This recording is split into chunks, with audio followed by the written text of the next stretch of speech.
origin. What type of data allows us to infer phylogenetic information? Well, the two that we're going to look at most closely are morphological homology and molecular homology. So, with morphological homology, we study homologous structures, which are structures that have a shared ancestry. If we take a look at the forelimbs of mammals, we find are the same collection of bones in each one of those animals that's considered a mammal. For example, we have a scapula, a humerus, an ulna, and a radius, and then a little bit distal from that, a carpal or carpus and metacarpal.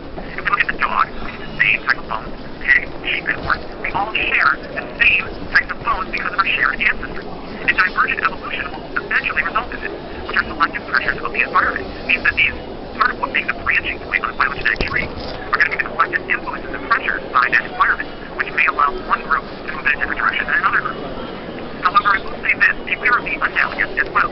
Analogous structures are different than homologous structures. Analogous structures look the same, but they have completely different origins. For example, if I'm looking at these two animals down here, they look pretty similar. They have the same type of habitat, so I would assume that they came from the same line of descent. Would I be wrong? One is considered a marsupial, the Australian, and the other one is considered the North American, who's the placental. They have entirely different ways of reproducing and nursing their young from each other. And what's going to happen then is we have to be careful that they don't have a common ancestor, and that they have come from two distinct lines of evolution. Now, molecular homologies, on the other hand, these are genes or other DNA sequences that are also homologous if they have descended from a common ancestor, and these are going to look quite a bit different than analyzing bones. Here, we're analyzing the A's, B's, C's, and G's of different species, and typically what we find is the core sequence that is common between two, they tend to be more related. Let's look at a unique couple of examples we call homoplasies, which are essentially structures that perform the same function but have different lines of descent. For example, we may assume that bats and birds are very closely related to each other, but if we look at the phylogenetic tree, what we find is that there's actually quite a bit of difference between the two. For example, the ability of colored flight came about independently in bats from that of birds.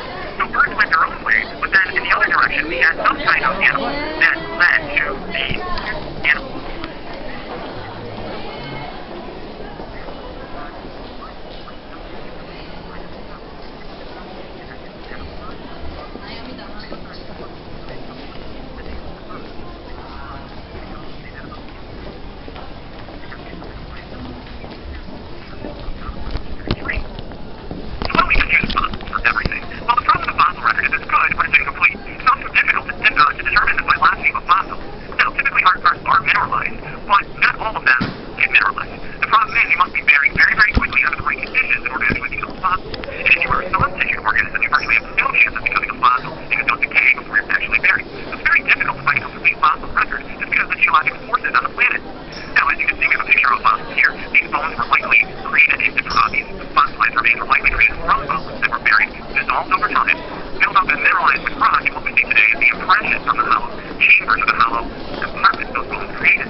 Instead of ideas about Pangea, that at one time all the continents were interconnected, and over time they turned